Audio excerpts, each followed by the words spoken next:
Democracy depends on a free press. Please support our independent journalism at democracynow.org/give. This is Democracy Now!, democracynow.org, The War and Peace Report. I'm Amy Goodman.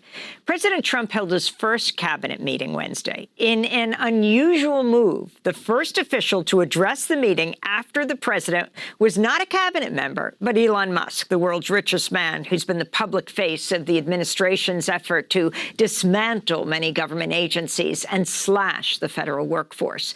This is President Trump introducing Musk Wednesday. So I'd like to have Elon Musk please say a few words. Well, thank you, Elon. Thank you, Mr. President. I actually just call myself a humble tech support here because this is actually, as crazy as it sounds, that is almost a literal description of the work that the Doge team is doing, is helping fix the government computer systems. Elon Musk went on to claim Doge is aiming to slash $1 trillion in spending. During the meeting, he spoke 3 times as long as any member of Trump's cabinet. Some cabinet members didn't make any public remarks. This includes Budget Director Russell Vought, who's seen by many as the architect behind Trump's radical moves to reshape the federal government. Vought served in the same role as head of the Office of Management and Budget in the first Trump administration, then went on to author the right-wing Project 2025 playbook. This is a clip of Vought during a 2023 speech he gave during a private gathering at the pro-Trump think tank Center for Renewing America.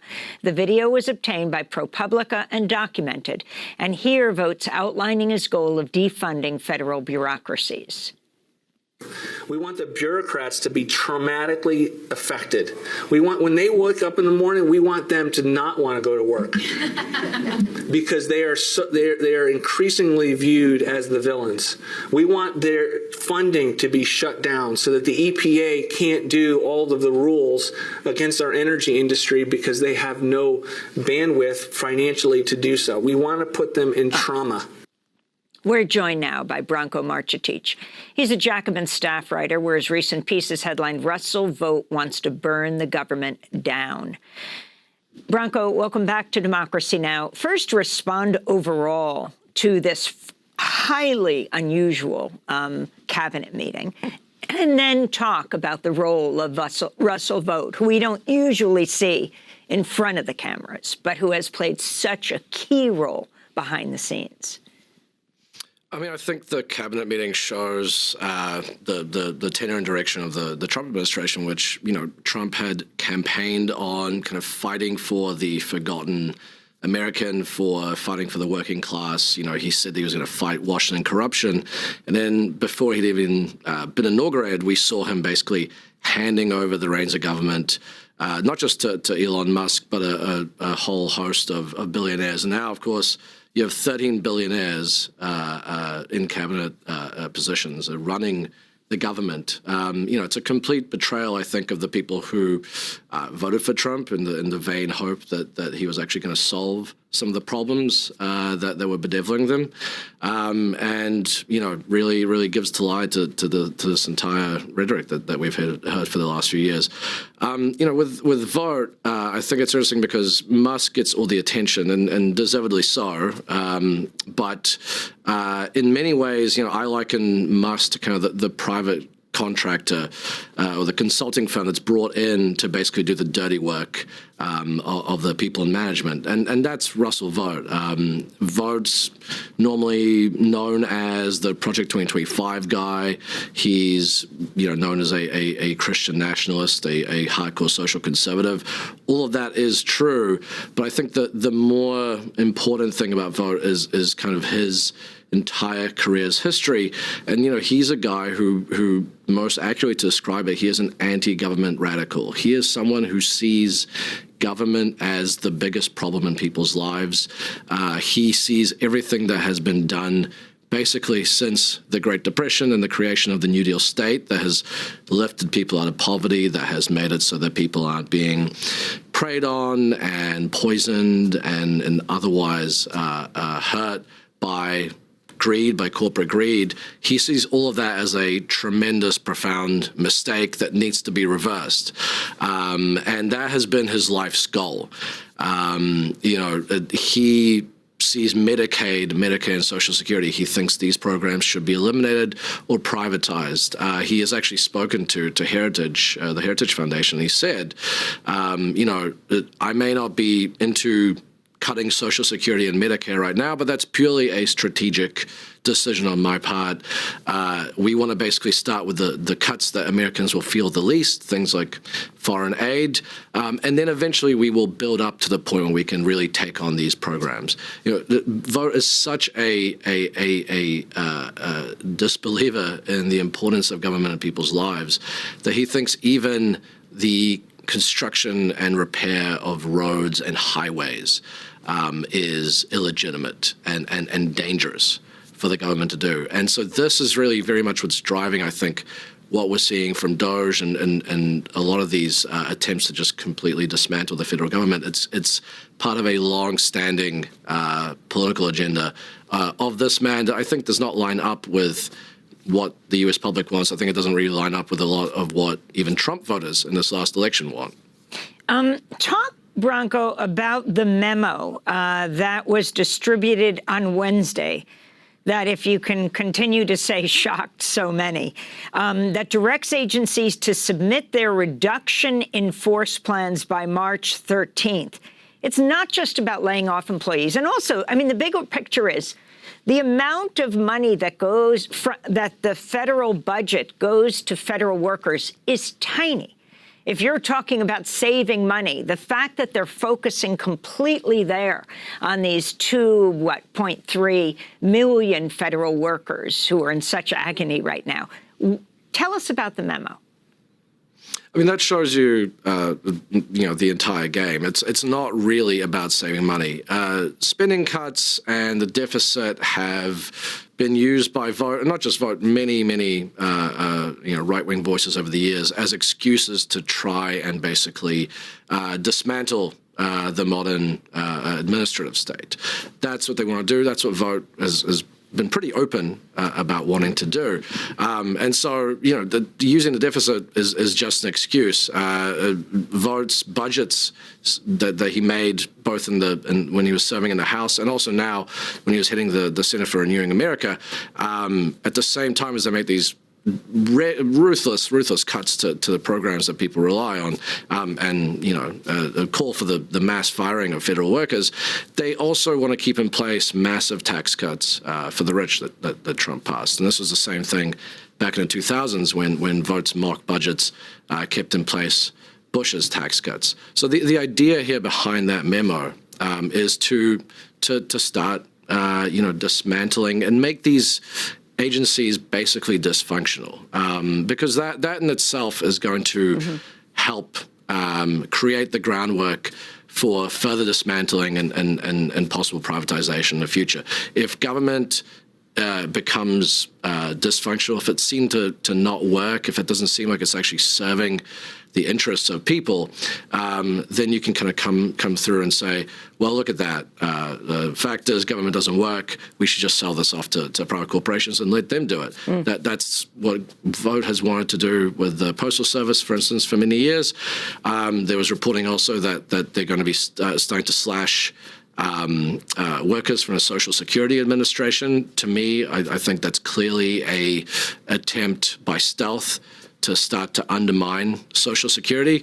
They can say, well, we're not going to cut it now. We're going to do as Trump is saying and leave it alone. But what they're basically aiming to do is to make the Social Security program function badly, so that down the line, a few years from now, when J.D. Vance is president or whoever else, they can say, well, look how bad this is working now that we've fired all these people.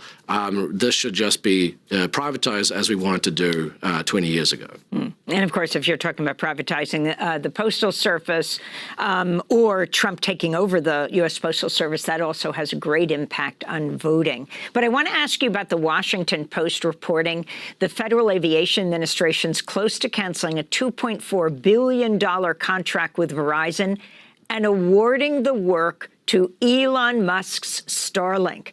The contract is for work to overhaul a key communication system in nation's air traffic control system. Meanwhile, a separate investigation by the Washington Post has revealed Musk has built his business empire on $38 billion in federal funding via government contracts, loans, subsidies, and tax credits over the past 2 decades. And the Post reports the total number might be even higher because it's not known how much Musk Companies has received in classified work for the Pentagon and other agencies. Not to mention, he pushed out the head of the FAA, right, in charge of aviation. We've had one accident after another. He pushed him out because he didn't like he would be fined, and also was raising questions about his rockets bursting in air over places like Turks and Caicos. Branko. I mean, I don't know what other word you can use for this other than corruption. It's, you know, Washington has long been a place where donors end up getting a tremendous amount of say over government policy, where they are able to use that to push their own business interests. Both parties do it. It's frustration with that, I think, is one of the reasons why Trump won in 2016 and why he continues to have appeal with people when he says he's going to take on the swamp and Washington corruption. And yet here we have the Trump administration engaging in the exact same kind of corruption and swamp-like behavior that it claims to be fighting, except on overdrive. I mean, I don't think that we have ever seen anything quite this naked before, where the world's richest man gives a campaign $280 million, and then is basically just a role is carved out for him. He's not even confirmed by any elected officials, and then is allowed to just basically go through and start dismantling things from the inside, while also then fattening his own pockets from the same public money that he claims that he is trying to root out waste and fraud from. I mean, it's pretty astounding. Branko, I don't think we've seen anything like this before. In this last minute we have, I want to ask you about Ukraine. Ukrainian President Zelensky, headed to Washington, D.C., will sign a deal at the White House on Friday, giving the U.S. access to Ukraine's rare earth minerals and other resources. Trump was asked about Ukraine during his first cabinet meeting. Mr. President, Ukraine, can you talk a little bit about what type of security guarantees you're willing to make? Well, I'm not going to make security guarantees beyond very much. We're going to have Europe do that because it's in, we're talking about Europe as their next door neighbor. But we're going to make sure everything goes well. And as you know, we'll be we'll be really partnering with Ukraine in terms of rare earth. We very much need rare earth. They have great rare earth. We'll be working with Secretary Burgum and with Chris. You'll be working on that together. Branko Marcetic, your final comment. We just have 30 seconds. I think this continues the plundering of Ukraine that has been going on. It's been bipartisan policy for years now to use deepening U.S. military involvement in the country and economic dependence on the United States as a way to get Ukraine to do a host of damaging neoliberal reforms that are contrary to the interests of the actual Ukrainian people. And this is just, again, it's that on overdrive. Branko Marcetic, I want to thank you very much for joining us. Jacobin staff writer speaking to us from Chicago. We'll link to all your recent articles at democracynow.org.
you.